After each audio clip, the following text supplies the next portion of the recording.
Drake really tried to clown Wayno for watching Marvel. While his own brand has flirted with Marvel aesthetics, his album title, Iceman, instantly makes people think X-Men, and the only thing that actually caught fire wasn't the joke, it was the stan panic that followed it.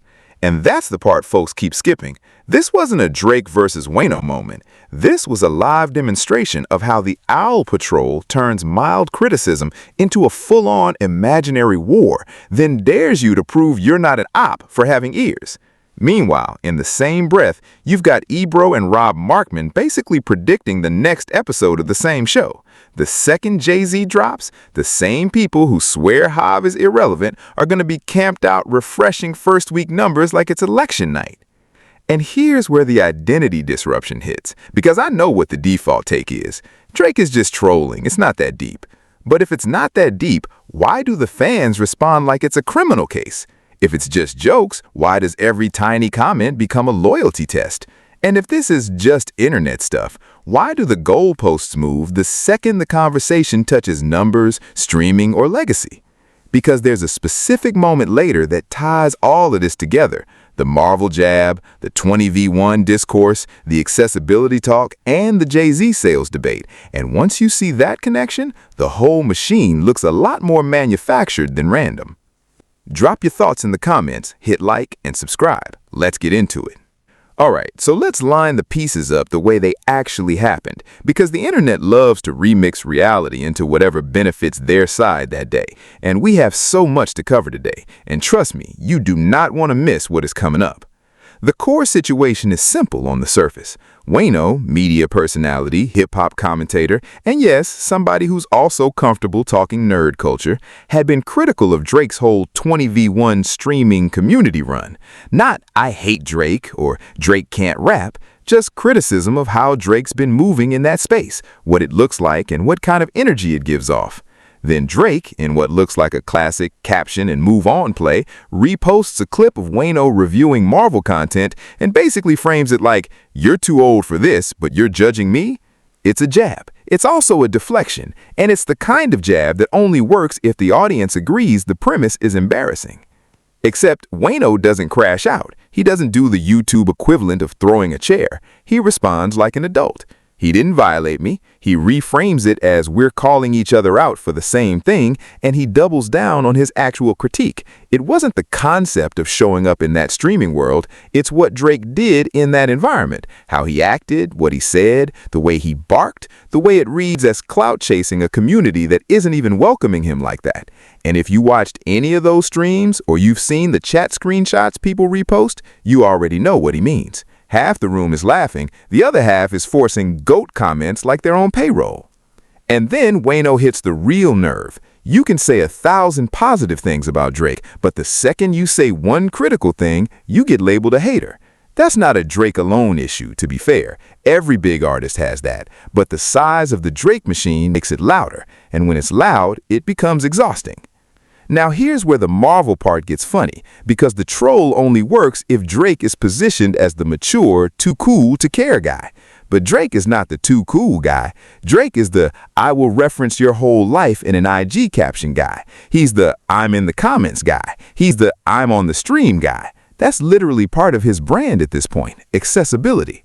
So when Caption Drake tries to act like enjoying Marvel is some gotcha, it's like watching a guy who owns 5 anime hoodies tell you cartoons are for kids. Be serious. And because this is the internet, the fans took that one little moment and turned it into a whole morality play. You got one side saying Wayno is crying, he's soft, he can't take a joke, and the other side saying Drake is a hypocrite, he's projecting, he's high, this makes no sense.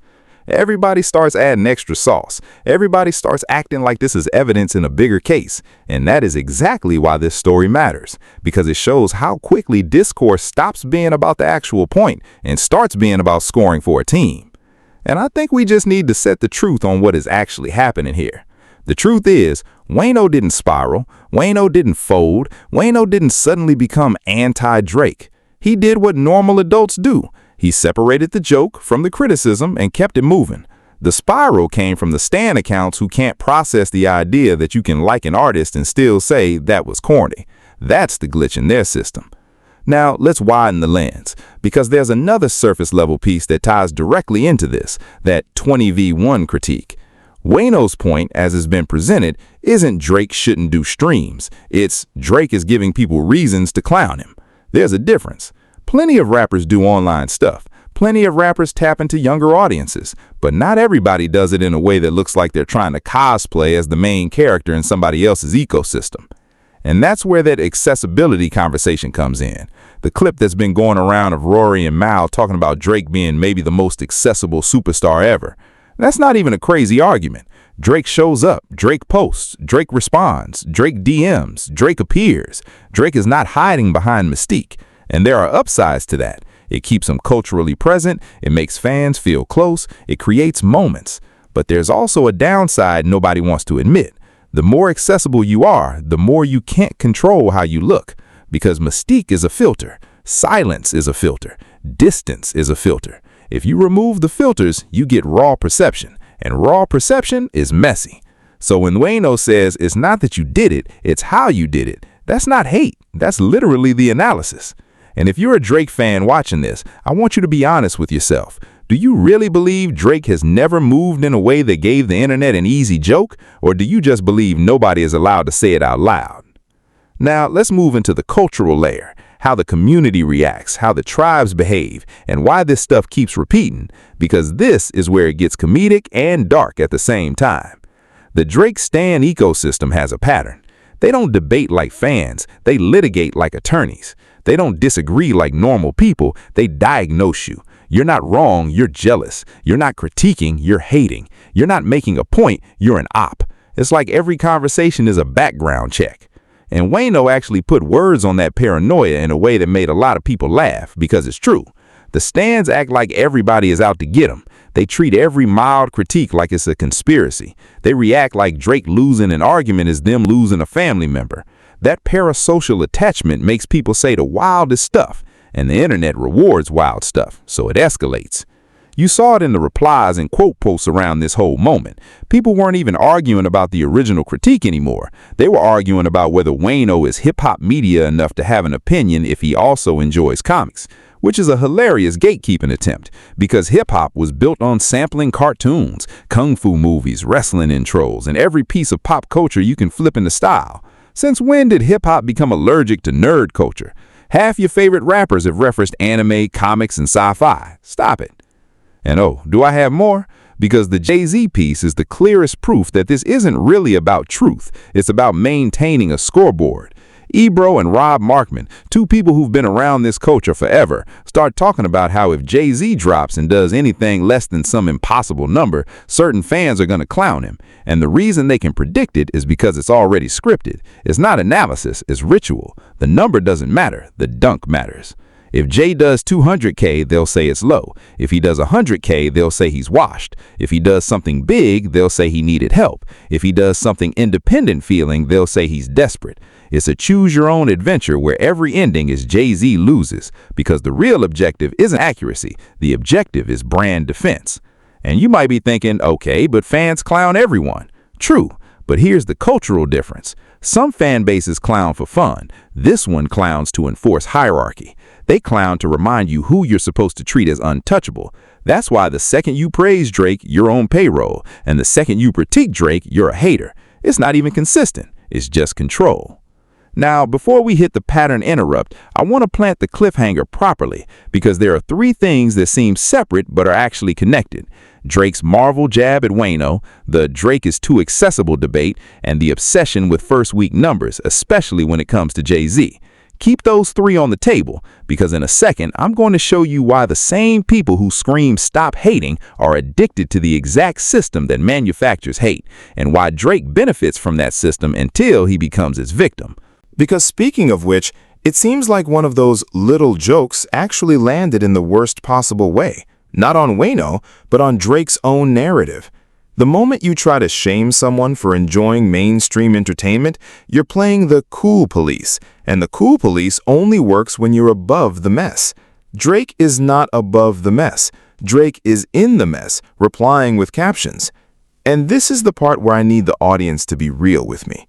If you're a stan, Ask yourself, why did you need Wayno to be embarrassed so badly?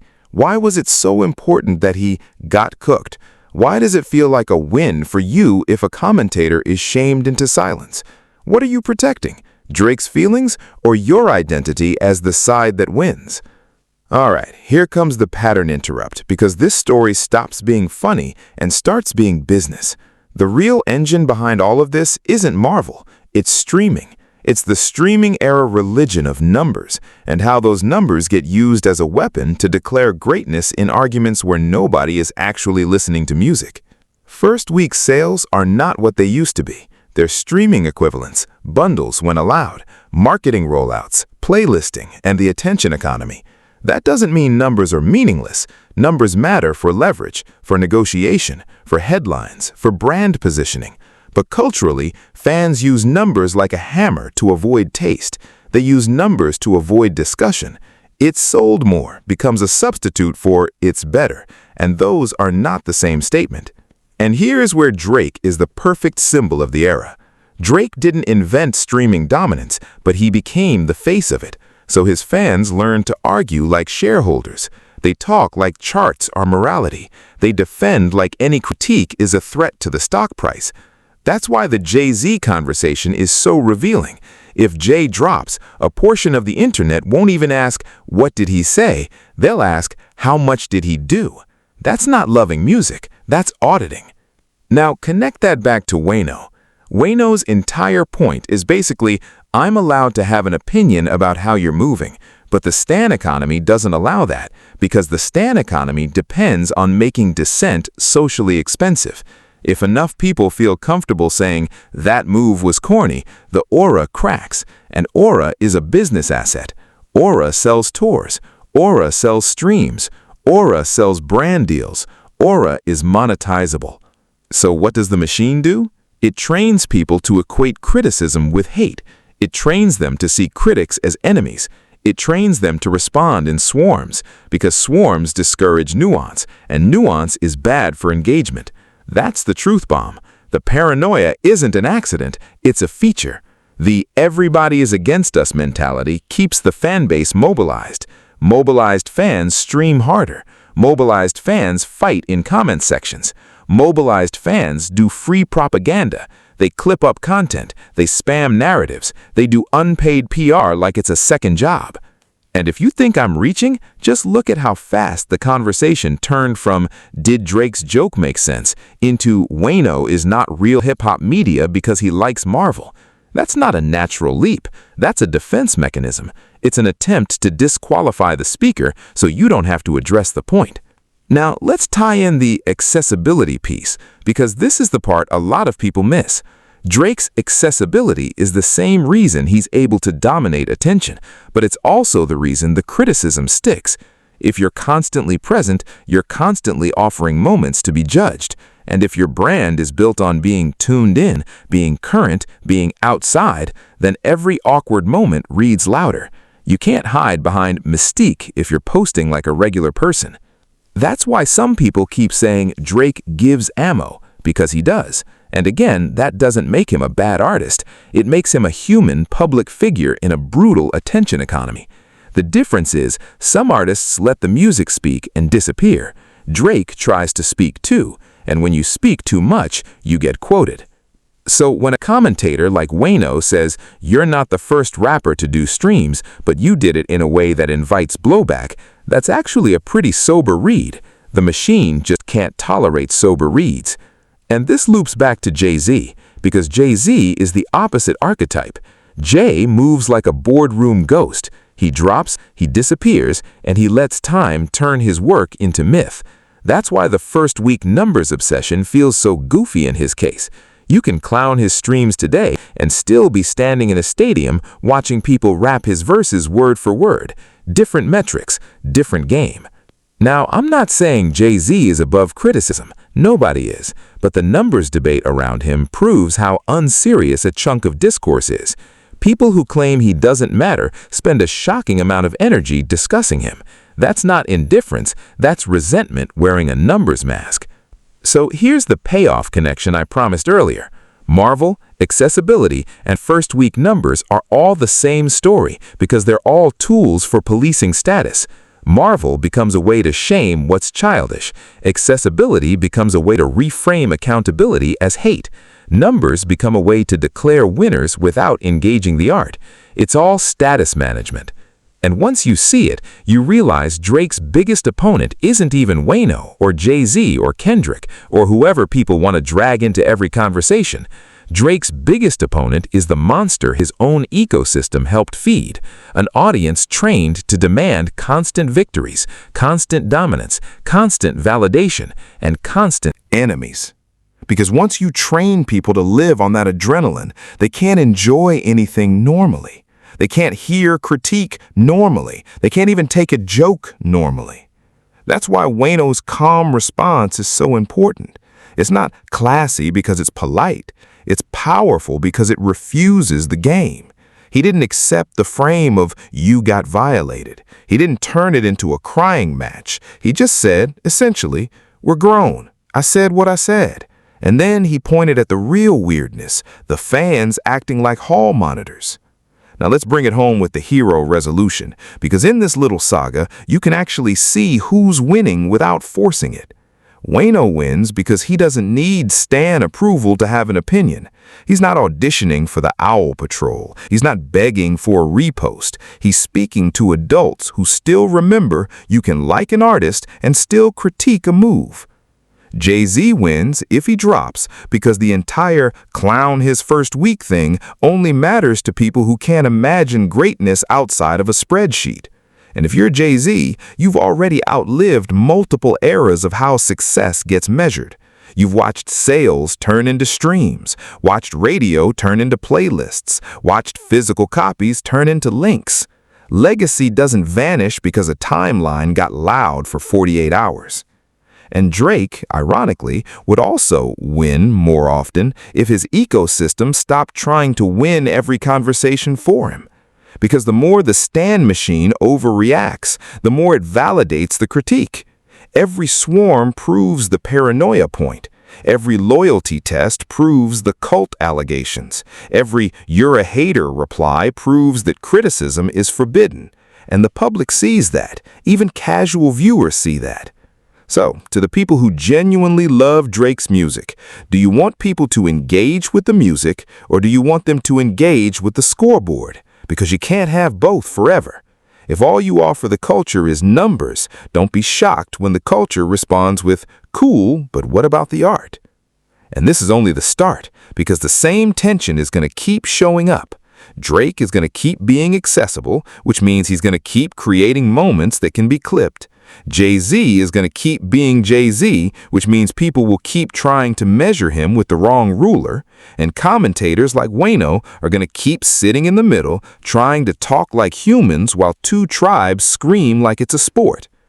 The next time Drake throws a caption jab, watch what happens. Not just the joke, watch the reaction. Watch how fast the narrative police show up. Watch how quickly criticism becomes hate. Watch how often "I disagree" becomes "you're an op." That's the real content. That's the real story. And once you clock it, you can't unsee it. So I'll leave you with this. If enjoying Marvel is childish, but spending your whole day defending a millionaire's honor in comment sections is mature, then we've completely lost the plot. The culture doesn't need more scoreboard watchers. It needs more people who can listen, think, laugh, and still keep it honest. Drop your thoughts. Did Drake's jab even make sense to you, or did it feel like a deflection? Did Wayno handle it the way you'd want more media people to handle this stuff? Calm, direct, no theatrics? And if Jay-Z drops, be honest, do you think the first week discourse is going to be about the music or about trying to own a timeline? And if you want the next video to go even deeper, the one I'd recommend is the breakdown of how streaming-era numbers wars turned fans into unpaid campaign staff. Because once you see how that system is engineered, a lot of these reactions start looking less like passion and more like programming.